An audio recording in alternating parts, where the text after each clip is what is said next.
Reporting from the Montana Legislature, I'm Elinor Smith. The House Judiciary Committee heard testimony Wednesday on a bill that would renew Montana's Missing and Murdered Indigenous Persons Task Force for another 2 years and add members from the Office of Public Instruction. The task force's goal is to navigate barriers between federal, state, and tribal governments when looking for missing people. Representative Tyson Running Wolf from Browning is the sponsor of House Bill 163.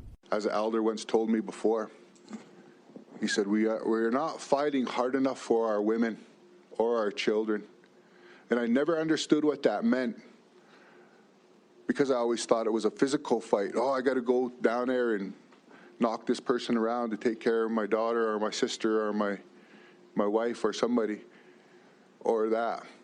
But actually, I'm not realizing it until I'm standing up here now, that this is what it means to be fighting for our women and children and our loved and missing people. 13 proponents spoke in favor of the bill, saying addressing the epidemic of missing and murdered Indigenous people in Montana is crucially important, and the task force is a good model of how to respond. They said adding more representatives from organizations like OPI would improve the program, especially because so many of the cases involve children.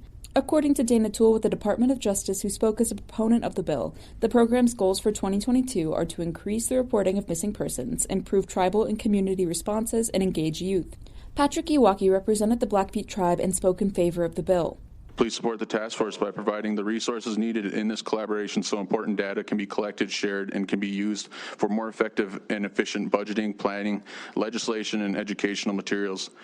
The reality of loved ones is a reality to many families and friends in Montana and in the country. According to the fiscal note on the bill, it would cost the state's general fund $205,000 over the next 2 years to continue the task force. No one opposed the bill at the hearing. On average, Indigenous people are 4 times as likely to go missing in Montana, according to the Montana Missing Indigenous Persons Reporting Portal created by the Blackfeet Community College. 45 Indigenous people are missing in Montana right now, 20 of whom have been missing for more than a year. 22 are under the age of 18, the youngest of whom are 2 missing 5-year-olds. Trayton Boggs, who went missing on February 19, 2022, and Arden Pepion, who went missing on April 22, 2021. Any information on the disappearance of these children can be reported to Blackfeet law enforcement at 406-338-4000. This isn't the only bill Running Wolf is sponsoring with the goal of strengthening Montana's response to missing persons cases. He is also carrying House Bill 18, which would provide training for coordinated community searches during the most crucial times after someone's disappearance.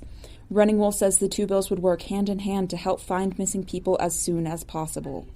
House Bill 18 passed unanimously through the House and will now be debated in the Senate. This legislative update is brought to you by the University of Montana School of Journalism, the Montana Broadcasters and Newspaper Associations, and the Greater Montana Foundation.